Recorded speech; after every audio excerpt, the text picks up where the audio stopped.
Rupa was talking about pride. Why do people have to go to pride? Even straight people can come into this pride march. Pride march is nothing but you just try raise a voice. It's kind of it's a part of human rights. A march of self affirmation. It's a march for your dignity, a march for equality, a march where you can be visible and you fight for the visibility of the others. You have a chance here to live your life the same way the other person also owns the rights to live their life. So what you do, you become an ally, or no need to be called as an ally. You become a good human being. What you do is, as I live my life, it is the right for the others. That is what it says, live and let live. So that is what the pride march states all, that is all about it, right? A march for self-affirmation, a march for dignity, equality, visibility of the LGBT people. Might be, gender preferences or gender identity. In no matter, it doesn't matter, right? In no means it's gonna hurt you. It's just their feeling. So just understand what they're going through. If you are a good human being, you really understand. So it is just we are fighting against a good cause. We are fighting against acceptance. We are fighting against a better future tomorrow, right? The typical mindset. So here, what is this pride mainly? It's to fight against discrimination. It is fighting for acceptance, fighting for visibility. And when you support, not only the community, but when you support as an ally, the ones, as I was speaking, the people, those who are gender non-binary, when they go through this, their mind is not stable, right? They don't know who they are. When you are an ally and you support this, when you come in for the pride march, people those who are facing all this kind of bipolar disorder and OCD and all those things, people come out and they say, wow, this is the place, this is the day I wanted to prove myself, and they come out, right? It can prevent so many people from committing suicide. So this is pride is all about this, right? And why do we use this rainbow colors, the seven colors, right? Everybody who would have gone to the school and colleges, and we would have read this, the single color light passing through a prism, it makes seven different colors, right? Without this seven colors, there's nothing. So that is how you get tormented, you get tortured, whatsoever. End of the day, you shine high. And in the other terms, suppose it's just June, right? I know if it is raining after a thunderstorm and a hurricane, what do we see? What do we see? Definitely a rainbow. So what we signify is that though we have a past instance or past life is become a hurricane, we always showcase the rainbow, which shows happiness. And this life, when we come and speak about, we can be motivational speakers. And when we speak about our stories to others, and yeah, Rupa, can you please come over the video? Recently we also had, from our office, she came up with an idea called human library, right? When a trans person and the person from the community comes and speaks to you people, even here in the webinar, we're just talking to you, right? So when we come and we talk to you, we are being, so, we share our emotions, we share our feelings, we share how we have fought our life to just live the way we want it to be. We motivate so many people, right? In other terms, people get everything, but just still keep on blaming every single day, right? But we will have to be happy for what we are, right? So that is what we prove. The Pride March is all about that. And why we love this Pride March, it just happens once in a year, but we are so excited. You could see somewhere around 3,000 to 5,000 people gathered at a place. They just dance, and then they just put out so many talents. I'm sorry to tell this, even people those who call straight walk in, and they was like, oh, it's so good, and that is how people are, right?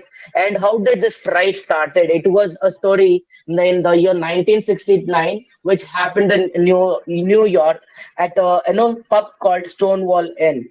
What really happened was an activist called Sylvia Rivera called the community people so that they can be an exposure, right?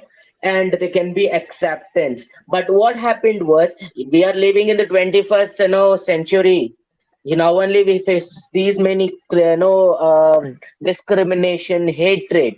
Think about what would have happened long back there, right? Why this person is male, right? So why is he applying nail paint? And this is a women, right? Why should they, no? Why is she not wearing chudidar or no salwar kameez? Why is she wearing a shirt? Why is he looking like a boy?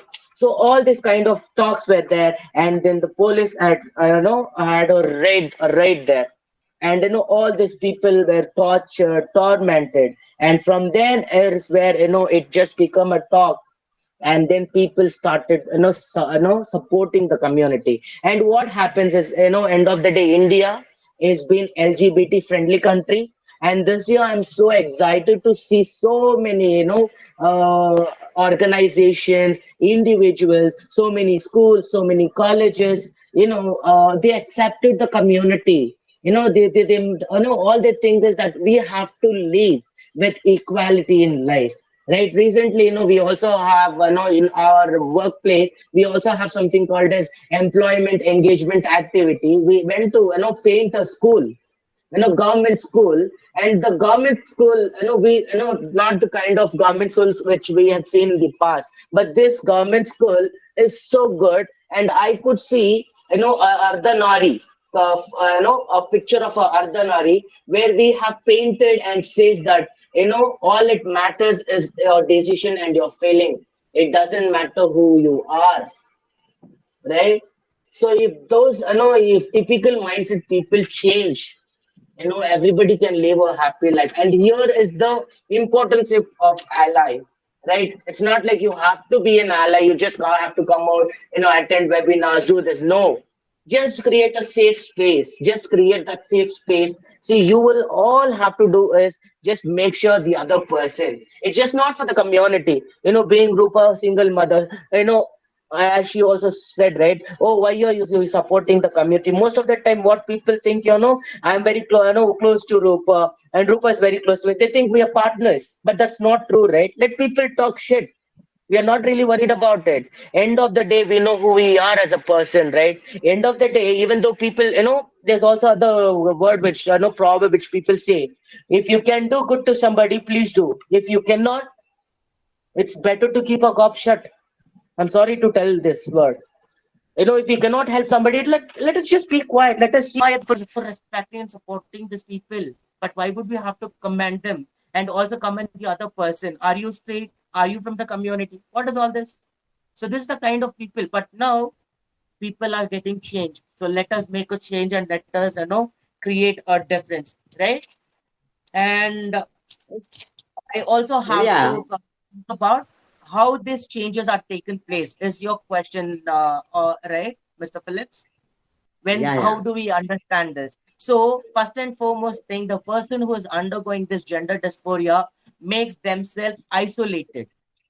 You can clearly understand. So being a lecturer, you could have seen people, students not mingling with the other students because of the hatred of the comments. So they start isolating themselves. And the childhood trauma is like, as I already told, the problems, parents would have known this is what their preference is, but they still fight against them. They mentally torture them. This is mental trauma. And the other thing is, the other thing which I wanted to tell is, almost 98 people, 98% of the people from the community are being sexually abused at a very young age. Whichever they're facing, they're very much not open about it. And this happens at the age of adolescence. Could be somewhere around, 8. Nowadays, people, those who are, about 8 years old, it starts.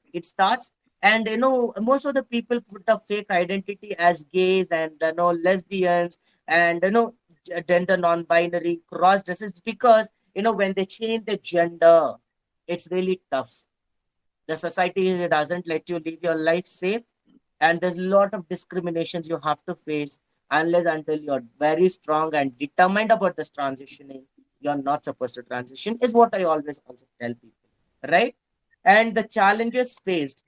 Now, first I've spoken about what are the, how are these changes taken place. So I've given you answers. And what are the challenges faced is first and foremost thing, they don't have a proper mental health partners, right?